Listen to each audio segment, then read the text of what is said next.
Hello, I'd like to welcome you to today's webinar, Making Everything You Do Sustainable.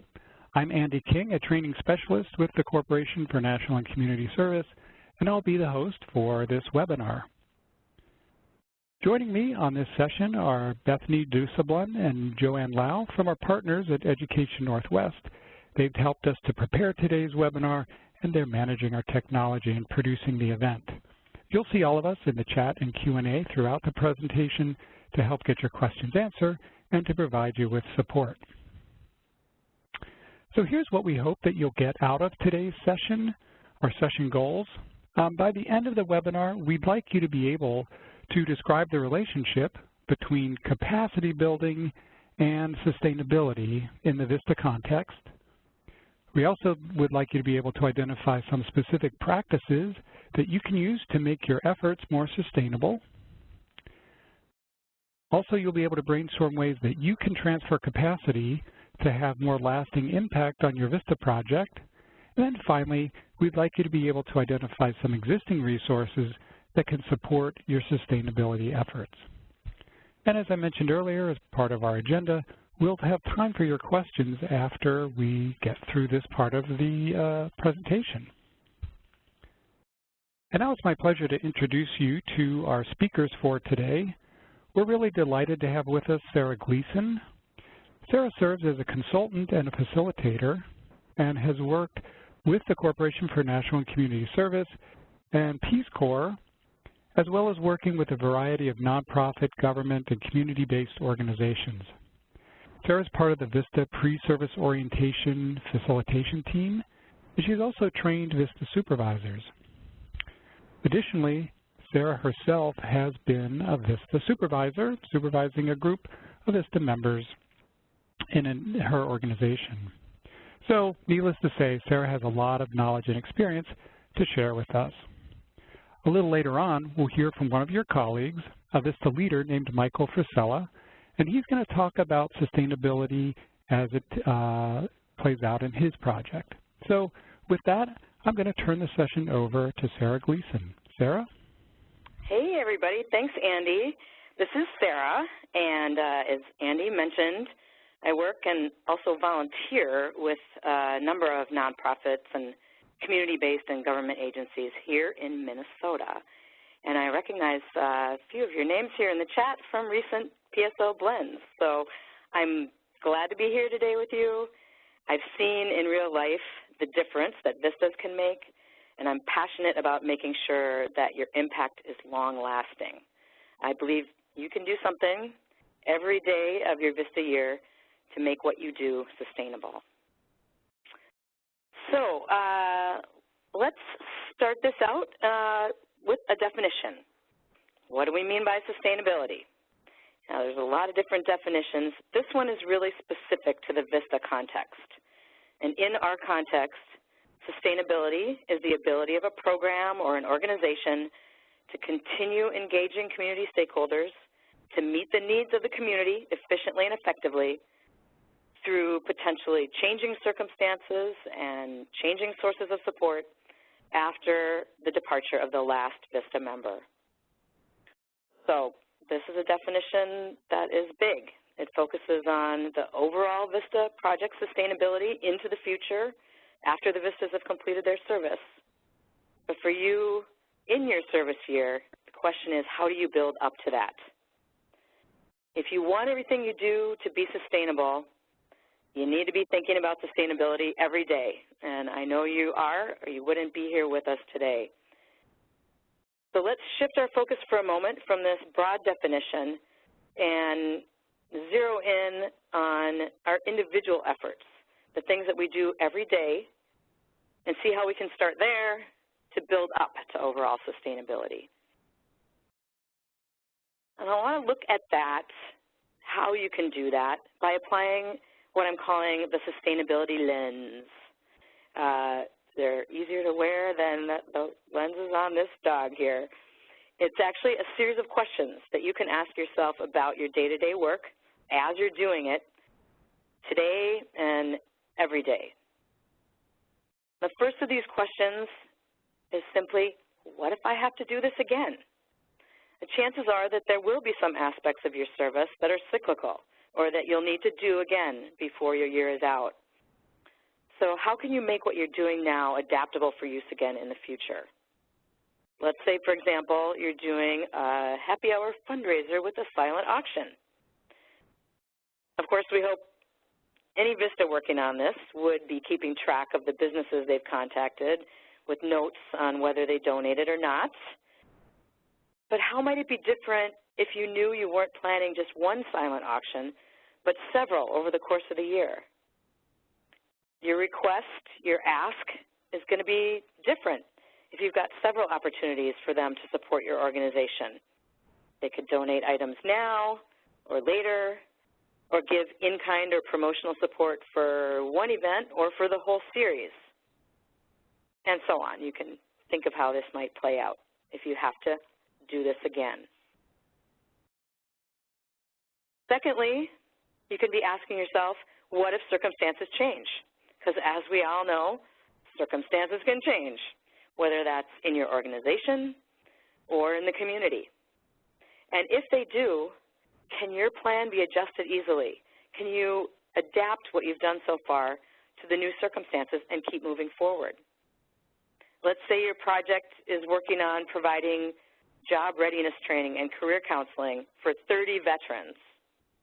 But then you find out a beautiful thing. Both of the grant proposals you wrote get fully funded. So now you've got twice the budget you'd planned for. Is your project design scalable? Meaning, could you easily ramp up to serve double the number of people? And what if others get involved? Many of you are recruiting and engaging volunteers in your project. How easy would it be for you to delegate parts of what you're doing to a volunteer or a team of them?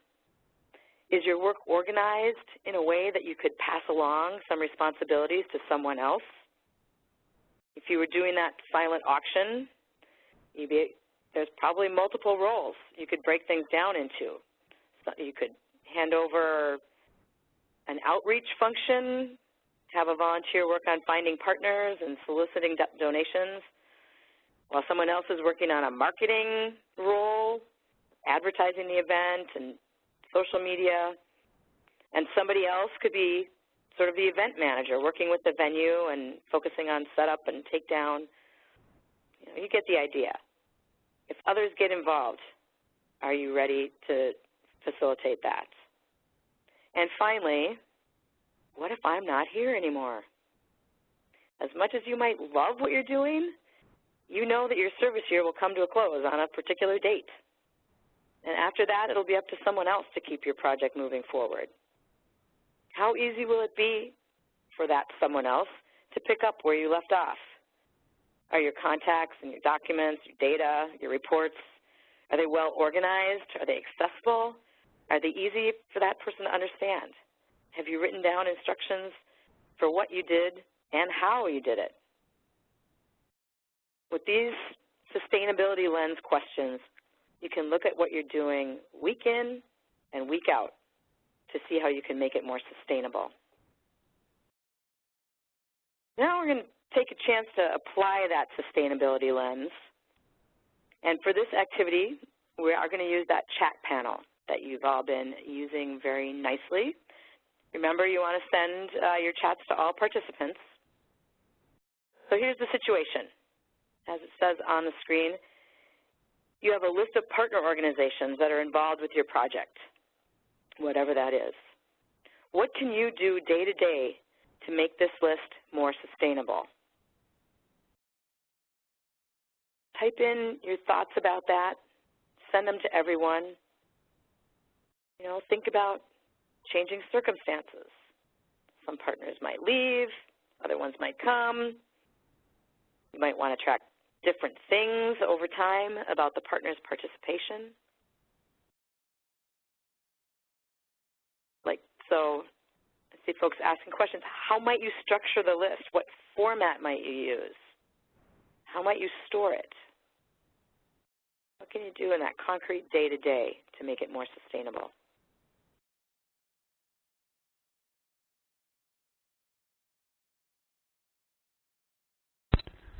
All right. I just realized I was on mute. So we've got a lot of great resources or suggestions coming in here. A number of people have mentioned using software like Excel or other systems for keeping the information electronically. Others have talked about promoting it and sharing it. So, you know, you could put it on a wall or spreading it out to other people so that others have access to it.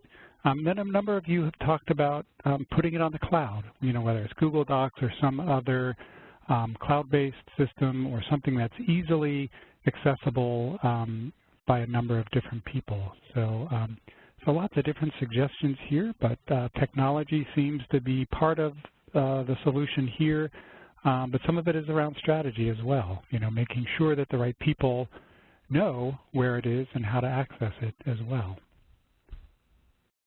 Yeah, and I even saw one talking about, you know, even involving those partners in the design, being transparent about that from the start, which I think is a great idea.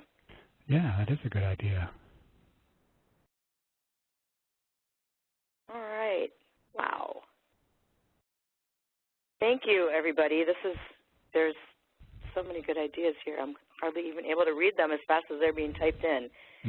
It's clear that many of you, and I saw this in your original chats while we were waiting as well, have really been applying this sustainability lens to what you're doing so far, and you've got clarity about what some of the tools are that are known and used by the people around you, which is also super important, because what works for you may or might not be what's going to work for the person picking it up after you. Okay. So we thank you for all that, applying that sustainability lens to your day-to-day work. We also want to connect what you're doing every day as a VISTA to the bigger picture of program sustainability. You know, as you know, the activities that you're doing day-to-day, the activities straight out of your VAD for the most part, are designed to build the capacity of your organization and your community. And you might remember the definition on your screen here for capacity building from your pre-service orientation. You're working in all kinds of different ways to create, expand, or strengthen your organization's systems or processes, and to engage and empower community members and organizational partners. And the capacity that you're building every day by doing that helps to make program sustainability possible. So we're going to look at a picture that shows us how capacity building that you're doing supports program sustainability. So in general, nonprofit and community-based programs need 4 kinds of capacity to support sustainability, which are shown here as the 4 legs of a stool. And those 4 legs, as you can see on the screen, are program capacity, which is all about the actual work that the program is doing, that they're effective programs, that they're addressing real community needs, that they're making a demonstrable difference. Then you've got communication capacity. I see a number of you are thinking and talking about this. This is really the ability to tell your story effectively in order to engage and maintain support both internally and externally. Then there's human capacity, which is exactly about effective and empowered humans, both staff and volunteers. And then there's financial capacity, and I saw that a number of you were making references to this. This is about having sufficient financial resources coming from a diversity of sources. And just like a real 4-legged stool, all 4 legs of this sustainability stool have to be strong enough to support the program's sustainability. If any one leg is too weak, the whole stool falls down. And really important, as you can see in this image, connecting and strengthening these 4 legs of the sustainability stool are engaged and empowered community members and organizational stakeholders. their support is crucial if we're talking about sustainability. These are the ones that really hold it all together. So just to make this concrete in terms of what you're doing as a VISTA, we're going to put up a poll here, I believe, that asks you to tell us which legs of the sustainability stool you are building up. And the choices are these 4 legs: program capacity and human capacity, communication capacity, and financial capacity. And you may be working on more than one of these legs. It looks like we'll be doing this in the chat because I don't see a poll. Yeah, I think the chat will work fine if you want to just indicate there which, and as Sarah said, you could be working on multiple dimensions of this. It'll be a little trickier for us to try to synthesize, but I'm already seeing a number of people saying all of the above, all 4. But lots of you are working specifically with human capacity.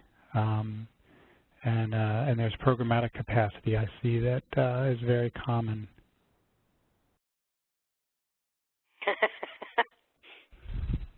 Just saw that. Oh, going on.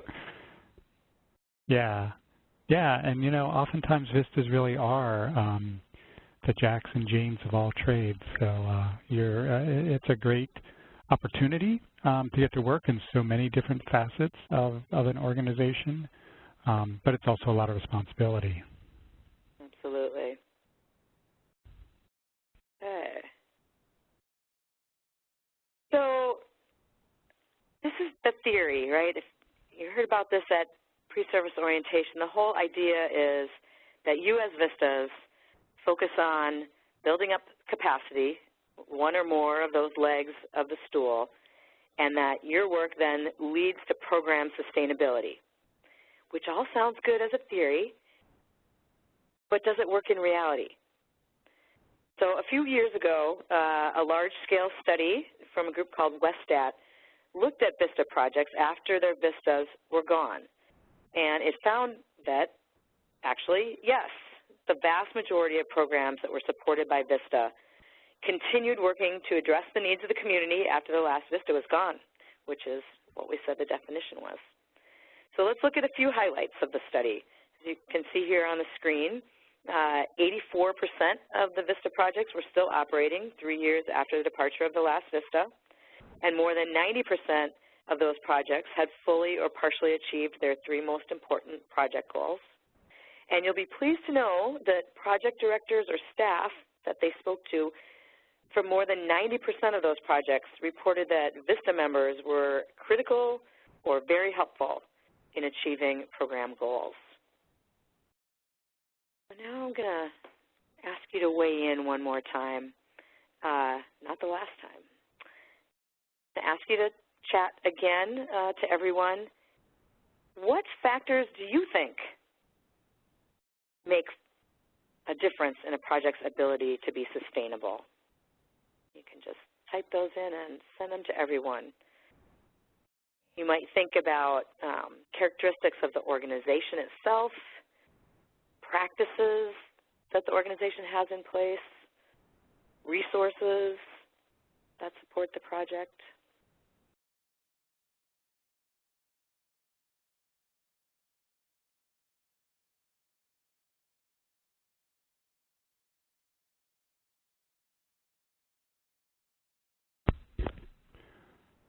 Yeah, so lots of great responses coming in here.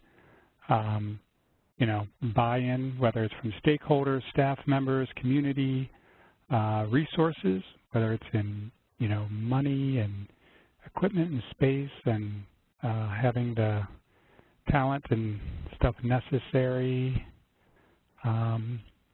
buy-in, communication.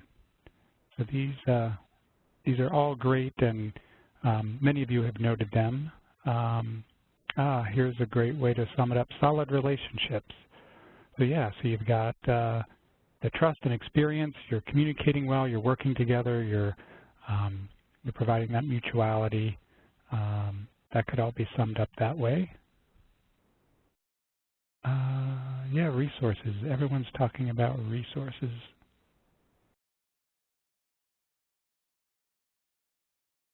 Yeah, I think I've seen all the factors that came through in this study at some point here. These are great. Wow. Okay. So excellent job, folks. You did hit on, at least some of these were hit on by many, many people. But I think all of the factors that the study named were named here by at least one of you. So let's flip to the next slide so we can see what those were. So the study that we talked about found that the most important factors in order of importance of sustainable VISTA projects were the capacities and training and dedication of VISTA members, support from the community. A number of you talked about the relationship with the community and communication with the community. Having an organization that was well established and whose experience was experienced in the kind of programming that was being supported, and the centrality of the project's goals to the mission of the organization. I think that's one that sometimes escapes, but I did actually see some folks there. Okay.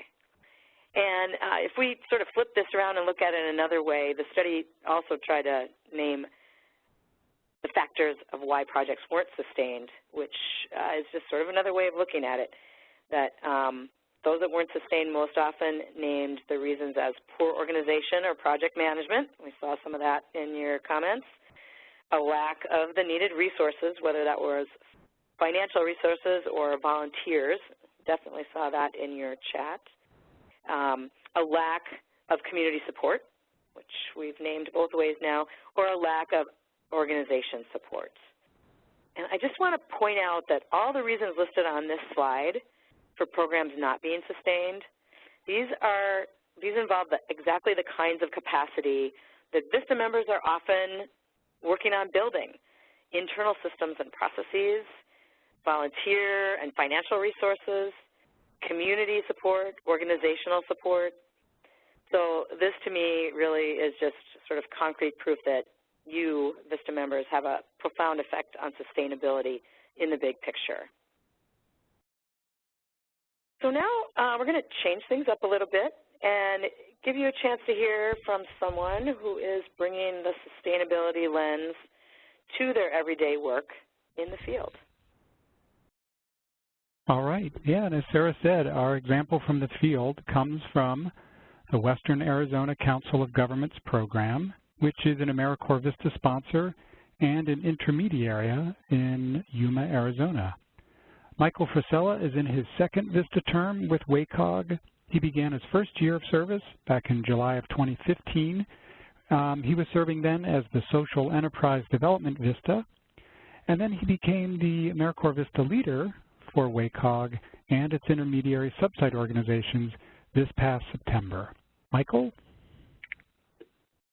Yeah. Hi, everyone.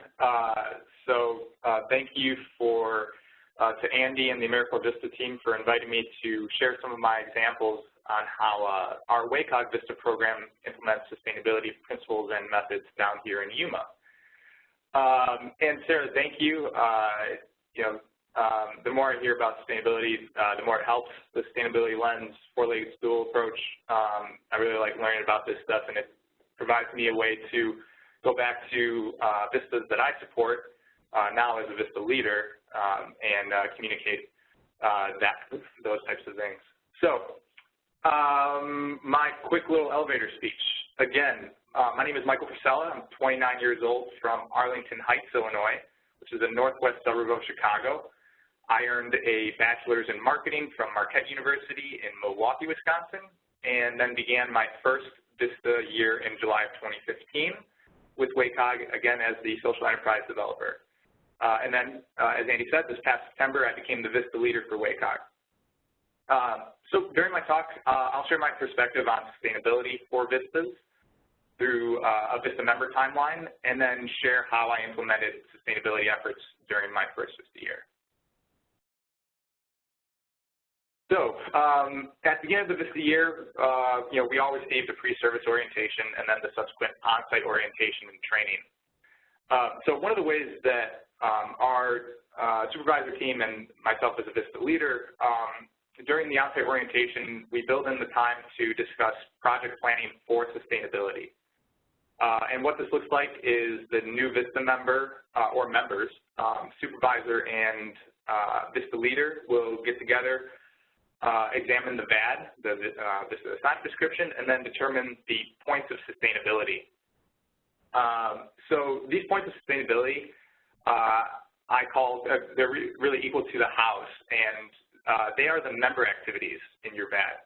So the member activities reinforce the objectives and ultimately realizing your project goals. So how the objectives are accomplished are the points of sustainability. You want to focus on what you do and how you accomplish these member activities. So what are repeatable tasks and how do you accomplish these tasks? So an example of a member activity might be successful strategies in soliciting donations, fundraising, or volunteer recruitment. And then what this really offers is, at the beginning, you clarify bad issues that with your supervisor and or VISTA leader. You can discuss the member activities and then determine, again, those points of program sustainability.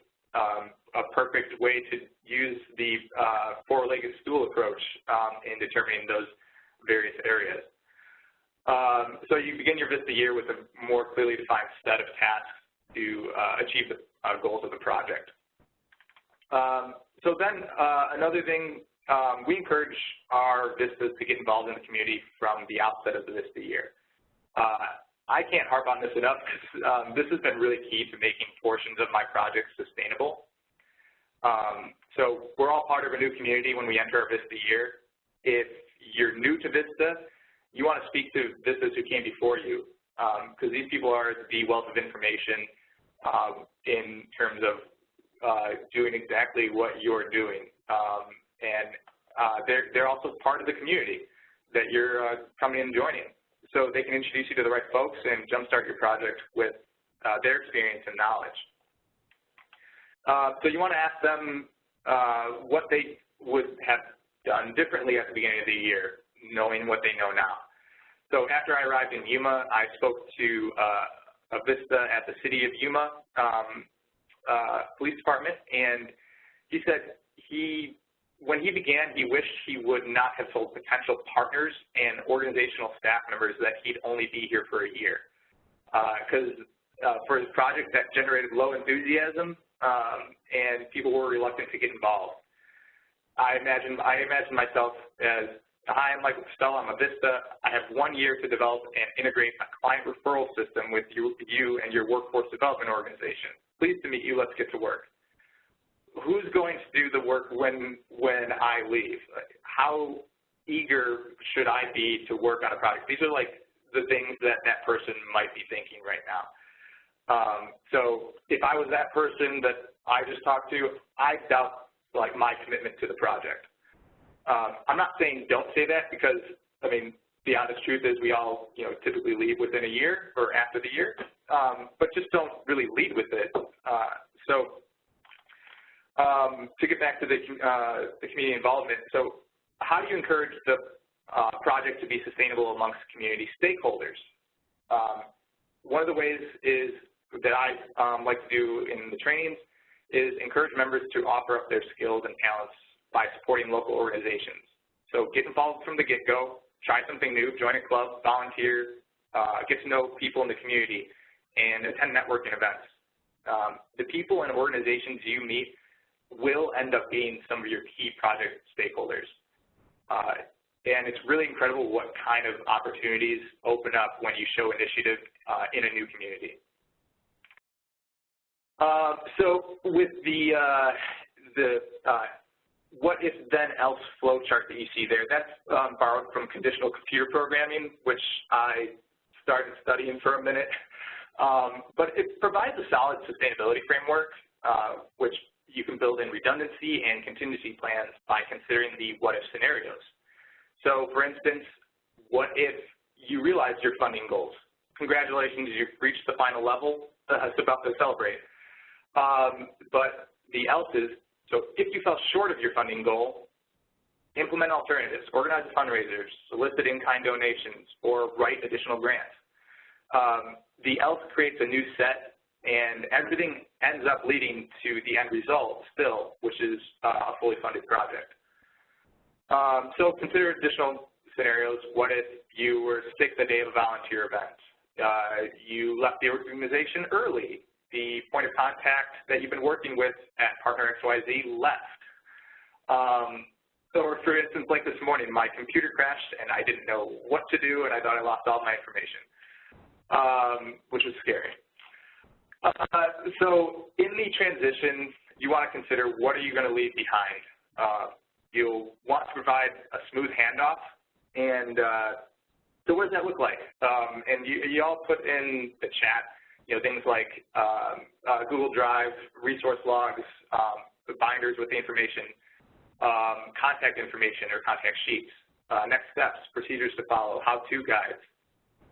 You want to consider who you're handing this off to. Is it going to be a new VISTA, or is it going to be somebody on the staff? And how will you communicate this information? Is it going to be in a physical binder, or will it be electronically? Do you want to use the cloud? And are people,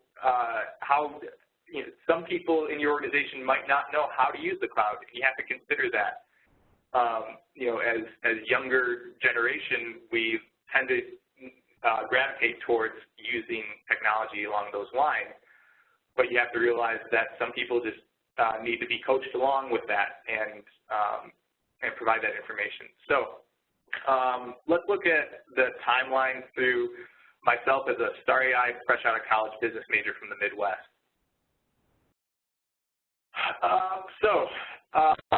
I expect many of you go through the same emotions as I did at the beginning. I was nervous, excited, overwhelmed. I drove over 2,000 miles cross-country to a rural community, not knowing anyone. Wikipedia told me that Yuma was ridiculously hot desert climate, and I learned that immediately. I didn't even have my housing secured when I arrived. It actually took me about 4 days when I was crashing on a VISTA member that I met at PSO's couch. As PSO and settling into Yuma, what I realized was there was little direction for the day-to-day activities to follow. So it didn't take long to recognize that there's this ambiguity when it comes to VISTA, and maybe specifically for, to my role, but this ambiguity allowed for a lot of freedom in accomplishing the goals of the project, but the objectives and member activities weren't particularly measurable or defined enough for what to do day to day. All I knew from PSO and my dad and brief conversations with my supervisor in the previous VISTA in my role was that I was developing a self-sustaining source of revenue for my sponsoring organization utilizing social entrepreneurship. Great. As a 7th grader, I failed to build a customer base for a neighborhood lawn mowing service within push mower distance. I developed hypothetical startups in business school. So how hard could this be? Oh yeah, make it sustainable.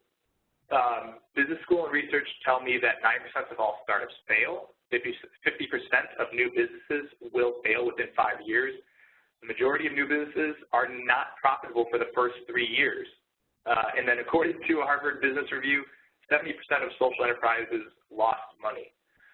Wonderful. And another kicker is this is an industry that I know nothing about, and I have to make this work. So here's a little breakdown of what I did kind of beginning to end of my VISTA year. I had to develop a marketing plan, develop and create financial projections for the social enterprise. I met with local partners and created an employment opportunities program with a workforce development organization in town. I had to build a website and social media presence for the social enterprise. I had to develop the marketing materials.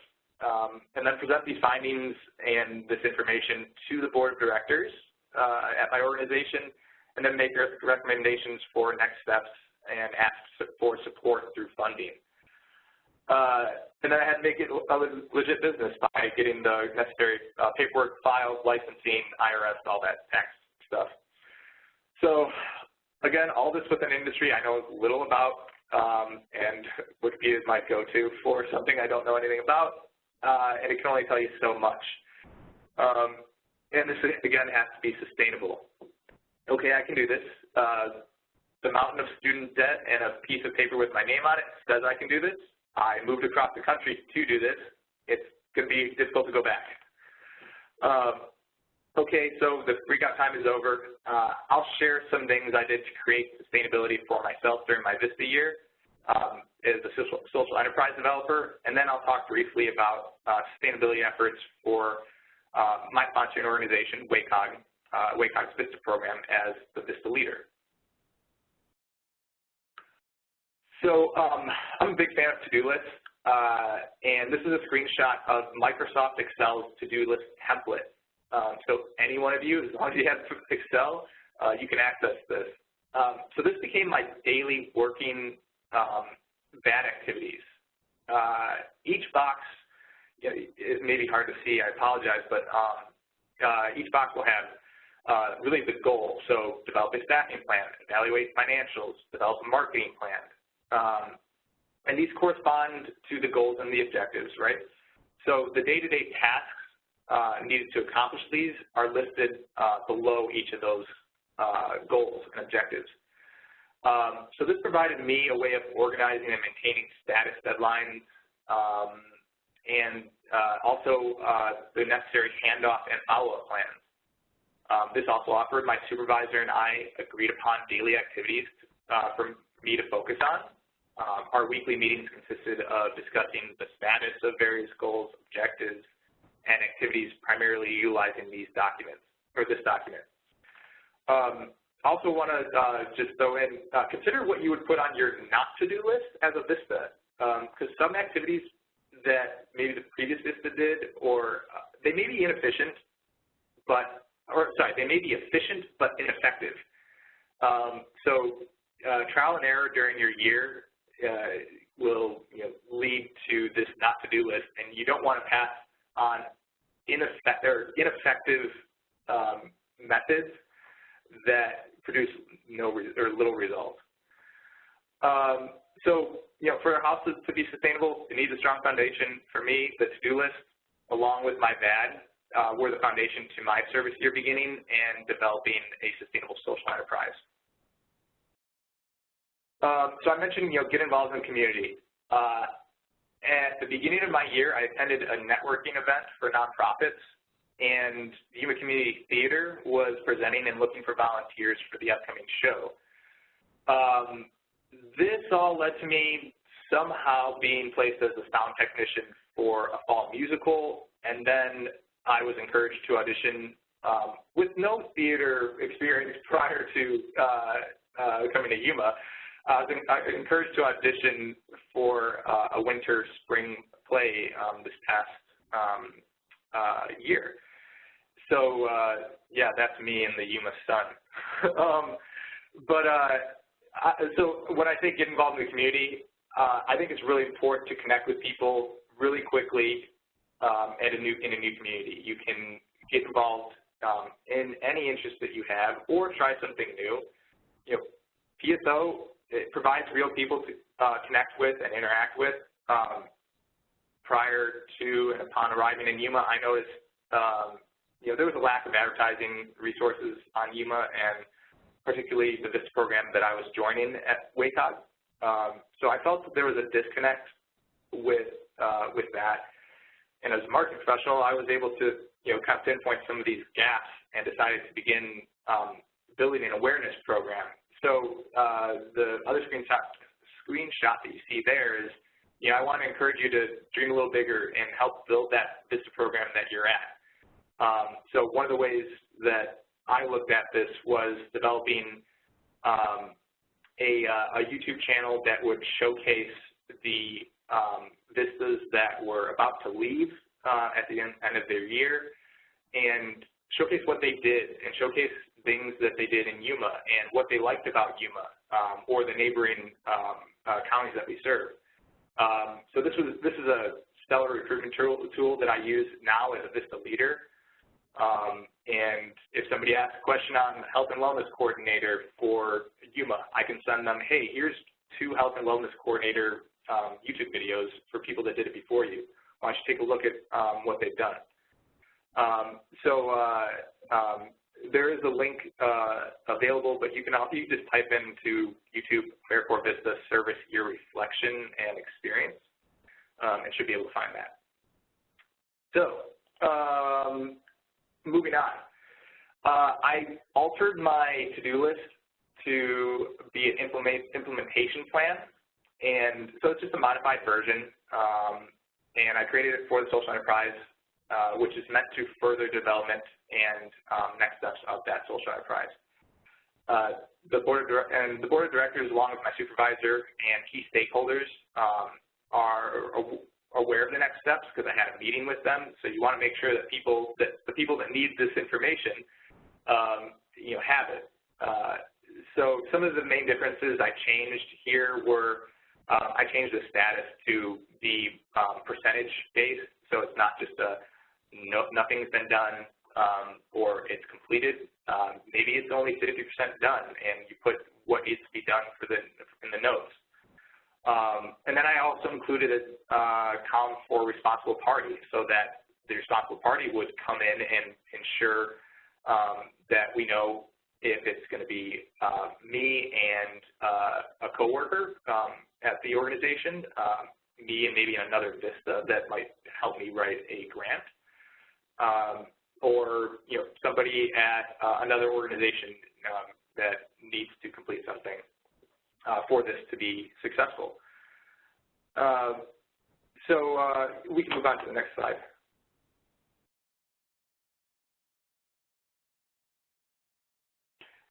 So at the end of my first year, I developed a transition capacity document.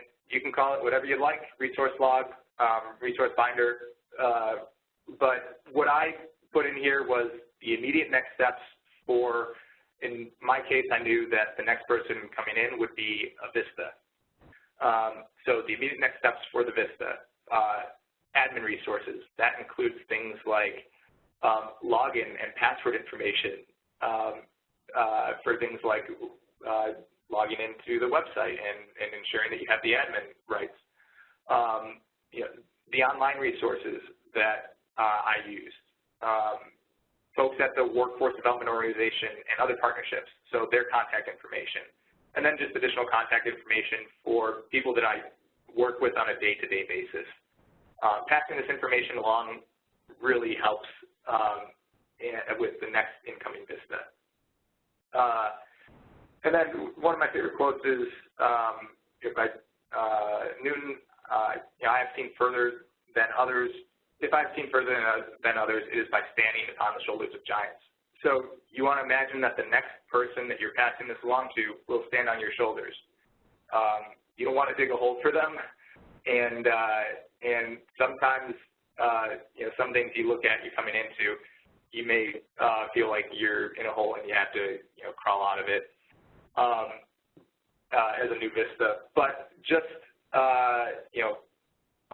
go for it. And all I'm trying to say with this is you want to lift up the VISTA behind you and the VISTAs that are coming in each year. That's a sustainable VISTA program, in my opinion. And then just to finish up here, so with the next slide, some of the ways I implement sustainability as a VISTA leader, one of my goals that I wanted to have is have monthly volunteering activities.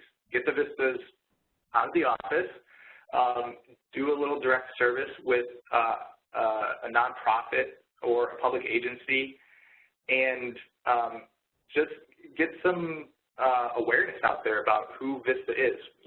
Being in a rural community, it's surprising. Maybe, I don't know, the city might be different, but it's surprising how many people don't know what AmeriCorps VISTA is. I also learned really quickly that VISTA kind of had a bad taste.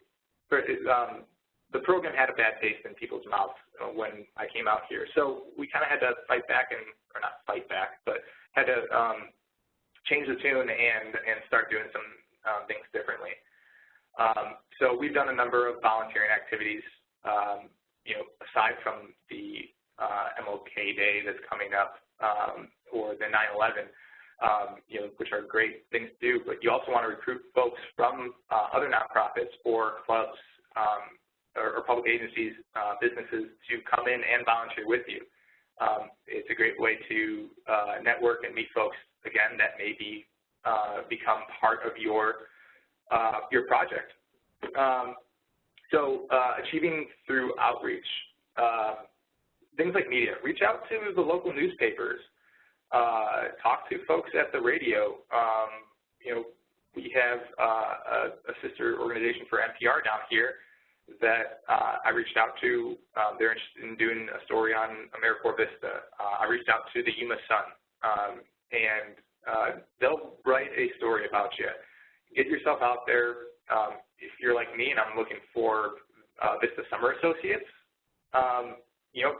try going to using these media sources to recruit people. Let them do some of the awareness campaigns. And then just build in things like presentations. If you have a networking group, go to them and develop a VISTA presentation. Make them aware of what the program is, tell them a little bit about the brief history, and then what you're doing specifically in their community to work with them. And this is another great way to recruit volunteers or future VISTAs for summer associate or full year. And then you can promote the events that you do, like volunteering once a month. So then organizationally, one of the things I did early on was I got involved with the marketing committee here at my organization and helped develop a VISTA photo album for our Facebook, which I would encourage all of you to do if you don't already have that. It showcases the things that you do, volunteering activities, programs, projects that you're working on, volunteer events, all that kind of stuff. It's a great way to showcase that via social media. And then I mentioned, the YouTube channel. This is a great recruitment tool that we use here. It's also a portfolio piece for people they can use on their resume if they'd like. And then if you don't have one, develop a VISTA Insert Your Region Here resource guide. So VISTA Yuma resource guide. Let them know what the local professional networking organization is.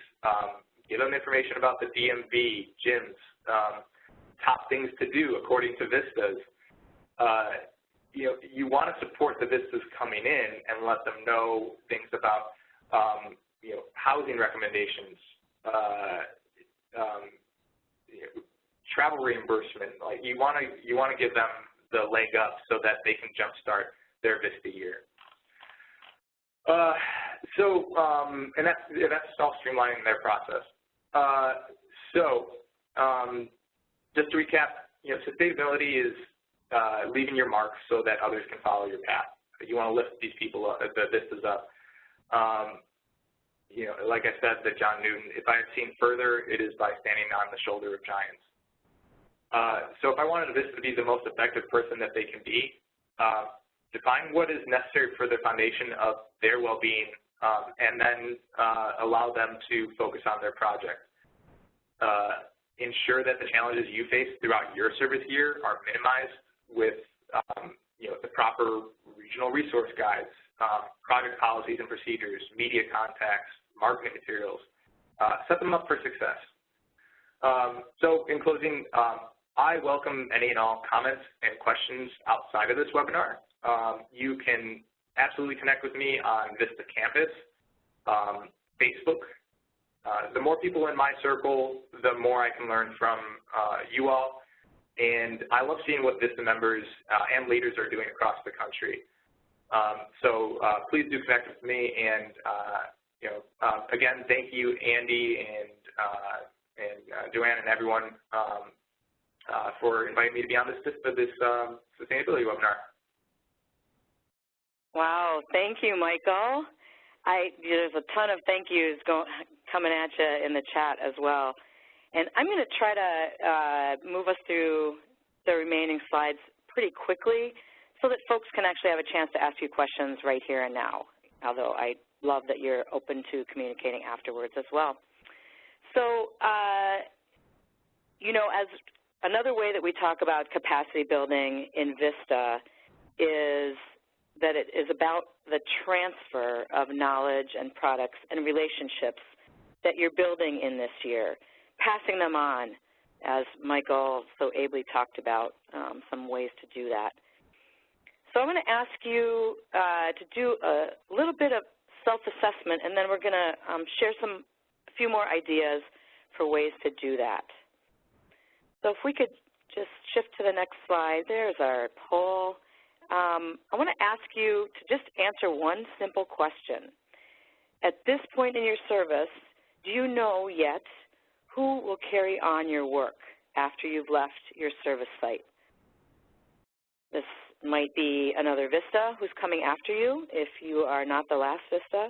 It might be a staff member in your organization, or it might be volunteers or other community stakeholders who will carry on your work. So just answer that yes or no. And while we wait for the poll to finish, I'll ask you to think about, just to yourself, a couple of other questions. How will you ensure that that person or those people will be ready to carry on your work? And how will you build community and organizational support? I know a number of you talked about the importance of staff support. Okay, so there's our results, and it looks like many more of you answered no than answered yes. So as you continue, for some of you, it's probably early in the year. That should be question number one in your mind, because really it's never too early to start thinking about and planning for how you're going to pass it on when you leave. And on the next slide, knowing who is crucial to thinking about how, because who is going to be using what you're passing on is going to be at the heart of how you design it, and designing it with them in mind from the start is going to be crucial to the success of passing it on. And if at all possible, you want to have them involved, the users, other key stakeholders, in the process of designing what you're leaving behind. And of course, you're going to want to train them. For some of you, I saw you talking in the chat about the lack of overlap with another VISTA, but for many of you, you're going to be passing this on to someone who you're working beside right now, and you don't want to wait for the last minute to start training them. You want them to have enough time to try it out, to apply their training. You may need to follow up with coaching. You may even need to adjust what you're doing to make it easier for them to use.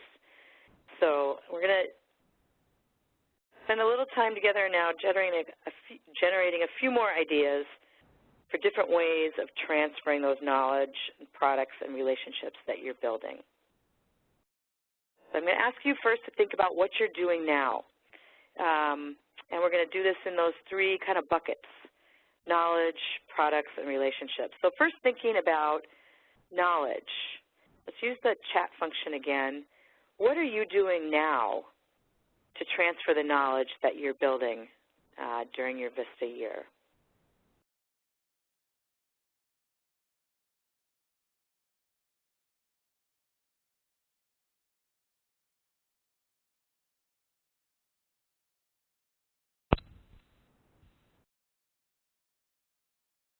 All right, so the responses are coming.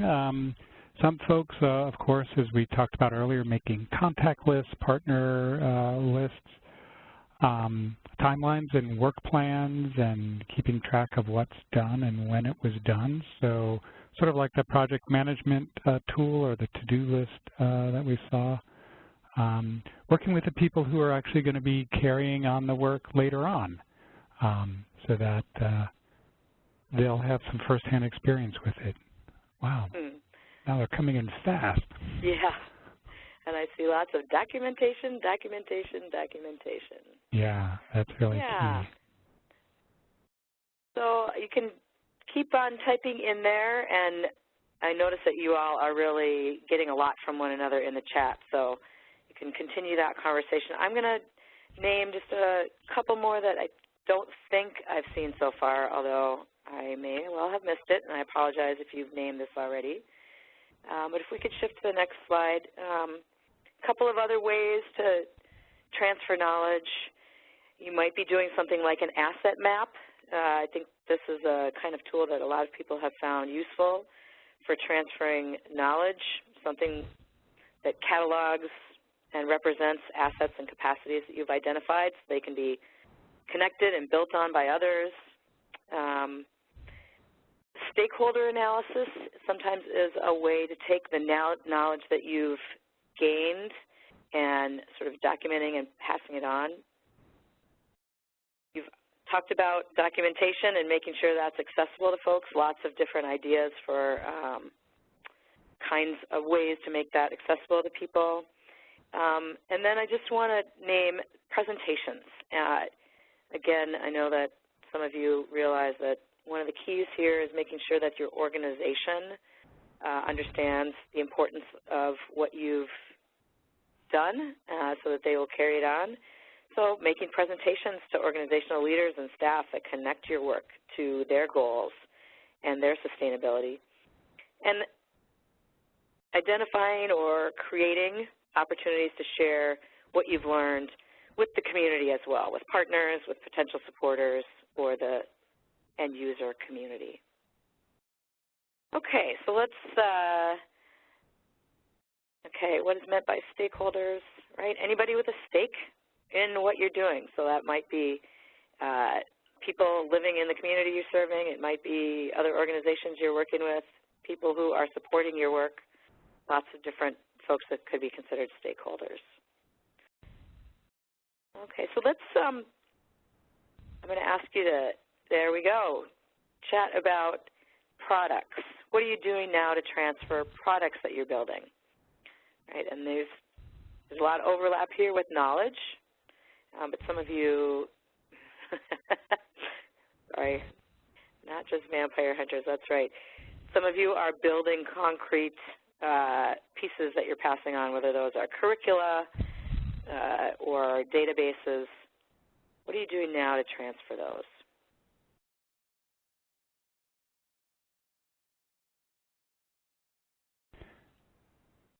Yeah, there is some overlap here in terms of the electronic platforms, Dropbox, Google Sites, and databases, and all the rest.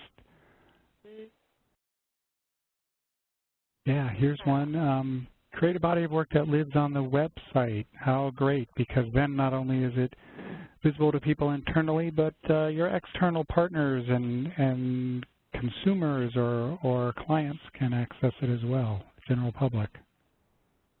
Absolutely. Okay, let's, while folks continue to weigh in there, on the next slide, there's a few bullet points, some of which we've already hit on. Designing your products with the end users in mind, training and coaching them. You all have named a number of kinds of planning guides and templates and lots of ideas about electronic documents. Someone mentioned this earlier, but I just do want to say again, it was Michael mentioned, not everyone knows how to use all those electronic tools. I know sometimes I've created getting started guides for volunteers to remind them, but sometimes one-on-one seems to work the best. And of course, you want to just make sure that you're not the things that you're creating are not tied to an account that's going to disappear after you leave, and you want to make sure that you've passed on usernames and passwords and so on, so that that stuff is accessible after you're gone. Okay, so the last category is relationships, and this can sometimes be one of the hardest things to think about transferring. So give it to us in the chat here, folks. What are you doing now to transfer the relationships that you are building this year? Wow, and there's some great things going on in the chat there. Mm-hmm. Yeah, so again, lists of contacts, making sure that not only is it a list of who, but who are they? What's the relationship, and what have they done? What have their interactions been? So maybe it's a history around that. Okay. Successes and failures with those relationships. Yes. Great suggestion. Okay. So, again, we'll let you keep typing and reading each other's brilliant ideas. Wow. Yeah, doing like actual introductions, introducing people, doing a handoff, you know, making it personal, since these are relationships, using relationship skills and interactions to pass those relationships on. Absolutely. Okay, well, there isn't a lot more to add to that, but while that exchange continues, on the next slide there's a few bullet points. You all have talked about databases and lists. I want to add, thinking about, you know, from the beginning, talking about this relationship as a we and not just an I. I know one organization that I volunteer with, we always meet with people. We always have at least 2 people in the meeting, so it's clear it's not a personal relationship, but really an organizational relationship. If you're not going to have an overlap, connecting folks with staff so that they can not feel abandoned between you and the next VISTA, if there's a next VISTA coming. There's a couple of other things that you might do just to like solidify things and make them more formalized. You might create something like a community advisory board so that those community relationships you've developed can continue on in a more formalized way with your organization. And if you're working with organizational partners, getting stuff in writing, working with them to create partnership agreements or memoranda of understanding about what the different roles are and how you are partnering and working together. So you've brainstormed a really rich set of ideas and examples for transferring the capacity you're building and ways to build sustainability into everything you do. You've already started using the sustainability lens we talked about in the beginning, and I hope that you'll carry it with you and look at what you're doing every day through the lens of these 4 questions. What if I have to do it again? What if circumstances change? What if others get involved? And what if I'm not here anymore? And there are resources to help you with this. The campus, VISTA campus, has got a lot of resources, of course. The first one on the left there, the program's Project Sustainability Assessment Checklist to promote sustainable VISTA projects, was developed by a group of VISTA leaders, and it covers a wide range of topics. There's a number of others that can focus more on specifics like passing the torch, strengthening your organization, community, and projects, building sustainability into a volunteer program, and the idea of creating a binder. There's also external resources that you might find useful, particularly if you're thinking about sustainability on sort of that program or organization level. These are not endorsed by the corporation, but they're simply examples of tools that are available.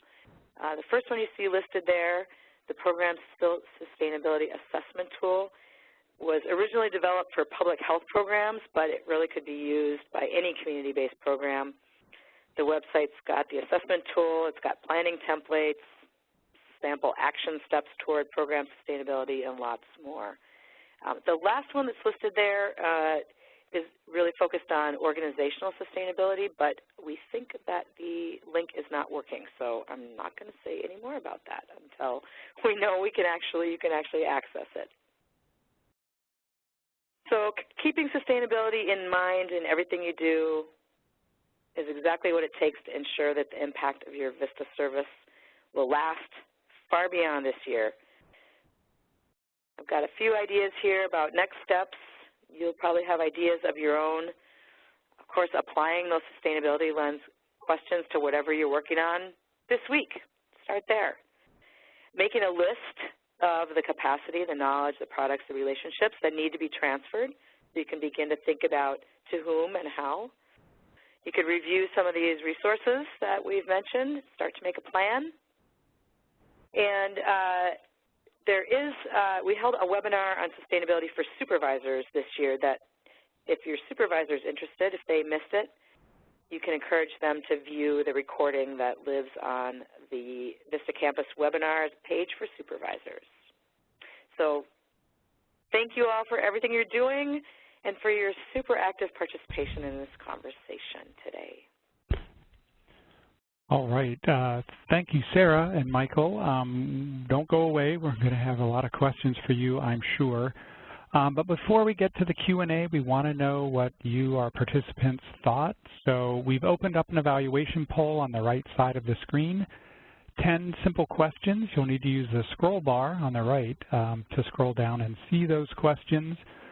We really do value your input and your ideas, so please feel free to fill that out while we get started with the Q&A. Particularly if you have ideas for other webinar topics, maybe you've seen what's coming up on the calendar and you're like, I wonder why they're not offering X. Well, tell us about X so we know and we can factor that into our planning. So we are going to move now into the Q&A portion, and I think you've all seen, or many of you have seen, we do have the Q&A panel on the right side. It closed because of the poll, but you can reopen it by clicking the little arrow or triangle next to the letters Q&A. Submit your question there. We will get to them just a moment. And I'm going to invite our operator to come back on and give us instructions for asking a question by phone. Thank you. We'll now begin the question and answer session. If you would like to ask a question, please press *1. You'll be prompted to record your name. Please be sure to unmute your phone. Once again, if you'd like to ask a question, please press *1. And we'll pause for just a moment to allow those questions to start coming through. Great. Thank you. And while we're waiting for those questions to come in by phone, we've got one already in the Q&A. So I'm going to direct this question first of all to Michael, and then Sarah, see if you have thoughts to add. So the question comes from Chris, and Chris asks, how can a VISTA in the first year of a VISTA project best help the next VISTA to succeed in the position? So Michael, I know you've done some stuff around this. Any additional thoughts that you haven't already covered? Hey, sorry, I didn't mute myself. And I was just putting my contact info in the chat. Would you please repeat that? Yeah, so the question was, if someone's a first-year VISTA, they're in the first year of the VISTA project, what can they do specifically to help the next VISTA who, will then be VISTA number 2? Sure. So I don't think it really matters where you are in your first year. Just, again, go over the pain points for yourself in your VISTA year. What did you just find difficult and challenging at the beginning of the year? And it could be anything. It could be things like I had a lot of trouble finding housing, which, for my case, was the case. I didn't have secure housing until I got here.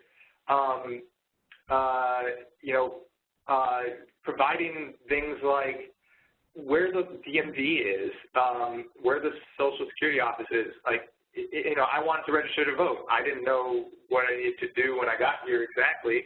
But these are kind of like minor things, but it helps that a VISTA passes it along to you because you've been through it before, and so I mean that's more like setting up the VISTA for success.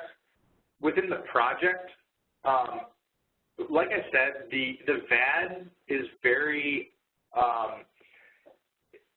it can be very unclear to what you are supposed to do day to day. So you want to clarify that really early on up front. And that's just having a meeting with your VISTA supervisor and then rephrasing it back to them. Don't repeat it back to them word for word. Rephrase it maybe in terms of how you understand it so that they can confirm or deny that. And that way you clarify the VAD and what you're supposed to do for the member activities and describe how you intend to accomplish those in your day-to-day, which day-to-day can be very challenging for VISTAs. I realize there's a lot of time that is just up in the air for you to work on your projects. And like I said, you don't want to fill that time with efficient but ineffective activities. You want to be effective. I think all VISTAs want to be effective. So just focus on that with your supervisor. And then, like I said, if there's like a club or an organization that you really enjoy being a part of in your in your community, pass that along. I encourage all of our VISTAs to get involved with the Young Professionals Network that's here in town. And it's one of the more fun groups in town that puts on social events and mixers and can provide mentorship. And you just get involved so early on.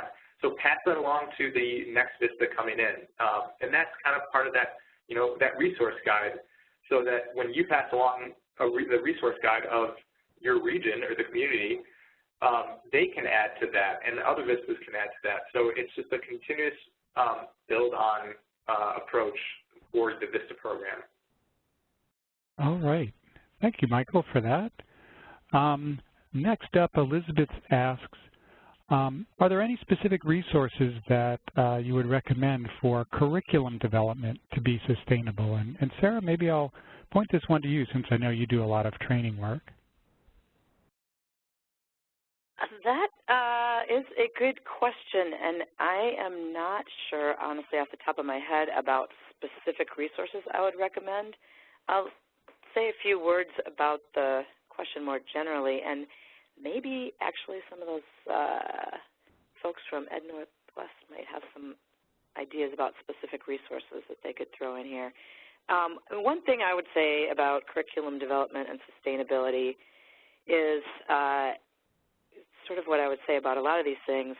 The more that you can actually work with some of your potential end users, or if not the actual people, some folks who are like them in whatever way that means. If they're teachers, then you're working with other teachers, or if they're parents, you're working with other parents, to make sure that they understand and that they find useful and sufficient the way that you are documenting your curriculum.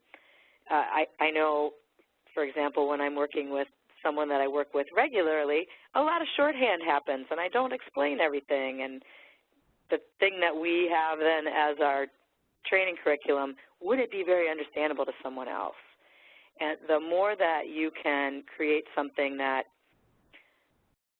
tells folks like what to do and why and how, and that is done in a way that can be adapted over time, obviously electronic, so that folks can change things, change examples, change resources, and so on.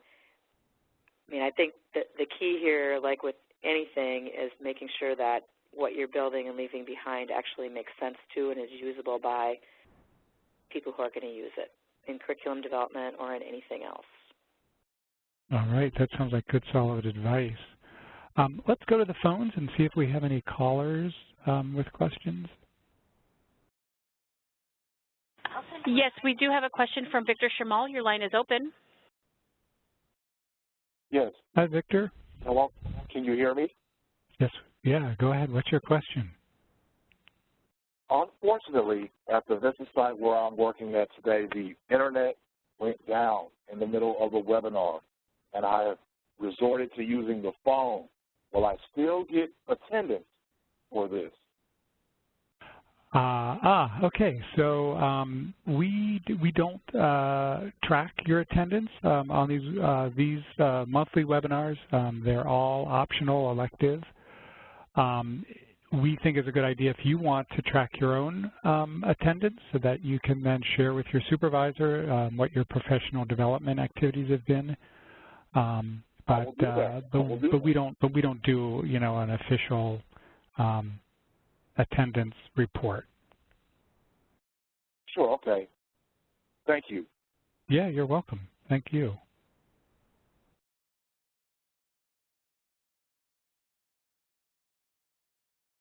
Do we have other callers on the line?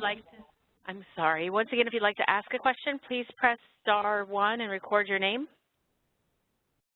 All right. And so while we're waiting, let's go to Abigail's question here.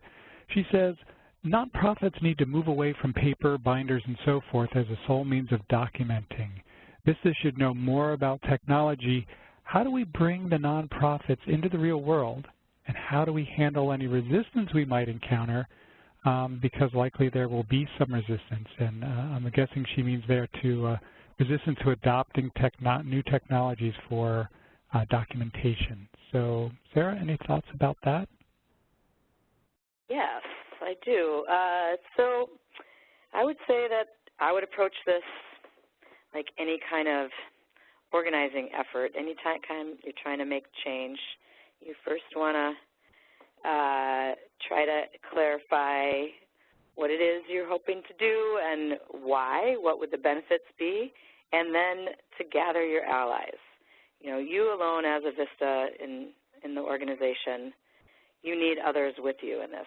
Your supervisor, are there others around you who can see the need, with whom you can strategize and work so that it doesn't just look like it's just this VISTA and they're going to be gone in a year, so we can just ignore this.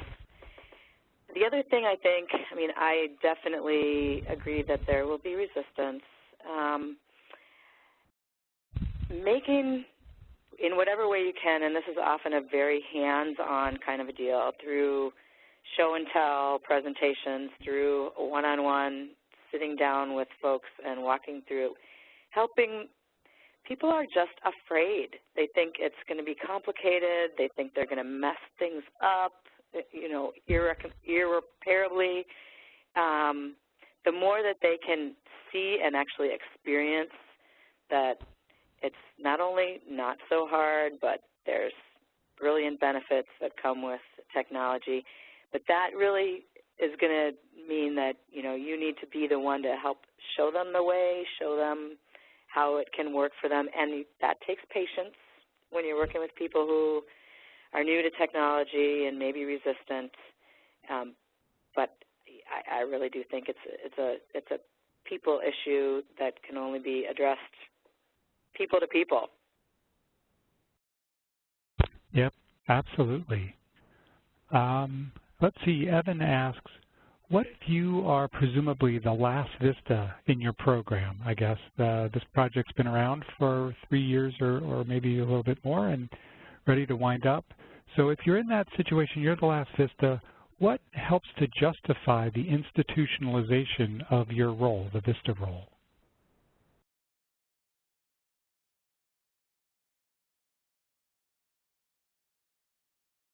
So this is Sarah. I would start having that conversation with your supervisor, because this, again, is going to be a question about strategy and how you're connecting the value of that role to your organization's goals and, their strategic position at any given moment. And, in a lot of cases, everybody can see the usefulness, but the question is where the resource is going to come from. So that's got to be part of the conversation and the strategy as well.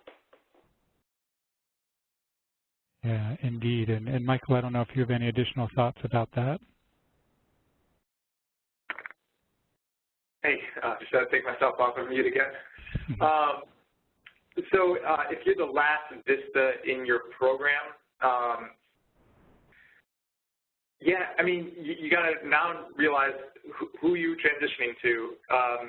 That it's going to be staff members, so you have to figure out what is their buy-in to your project and the programs that you've been furthering along, and you know, find out who those people are. Likely, you know, supervisor is one of them, and then the people that you talk to regularly, and it may require having an honest discussion with these people and saying, how is this going to be sustainable going forward? Because I'm not going to be here, and we need to find somebody to you know, champion this project and this cause moving forward. But you also want to explain what the benefit is to them, right? So you know, give them that first. You know, this has been beneficial because, and you can go with like evidence-based, because we recruited this many volunteers, because we've received this much in funding, because we've received in-kind donations in the amount of. So you give them that information, they can see the benefit and see that if we lose this project or lose this program, we're going to be in the hole in some capacity. So that's what I would suggest if you're the last VISTA in your program. Great. Thank you. Let's turn to the phones once more, see if we have any questions there. We have no questions at this time. All right. Well, we've covered the questions that we had in the Q&A as well. So we're approaching the end of our time together, so we will wrap this up. I want to say a huge thanks to both Sarah Gleason and Michael Frisella, our presenters today, for providing so much information. I could see by the chat conversation people were getting tremendous ideas and ideas for resources and strategies that they can use. So thanks to them, our presenters. I also want to thank all of you for your participation today. And I'd like to invite you to one or more of our upcoming webinars. Next up later this month, we've got Using the Siegel Education Award. It's a benefit that many VISTAs are very interested in, and there are lots of ways you can use it, so we want to make sure you know how to get the most out of that benefit. And then in January, a webinar called Starting Off Right, Professional Workplace Success. You'll be getting invitations to those by email, so watch your email box. They're also available on the VISTA campus, and you can sign up there. I also want to say a thanks to our production team at Education Northwest. We had Joanne and Bethany with backup from Jenny and Amy, so thank you all for your expertise there. And thanks to our operator with my meeting. So we look forward to seeing you all again very soon.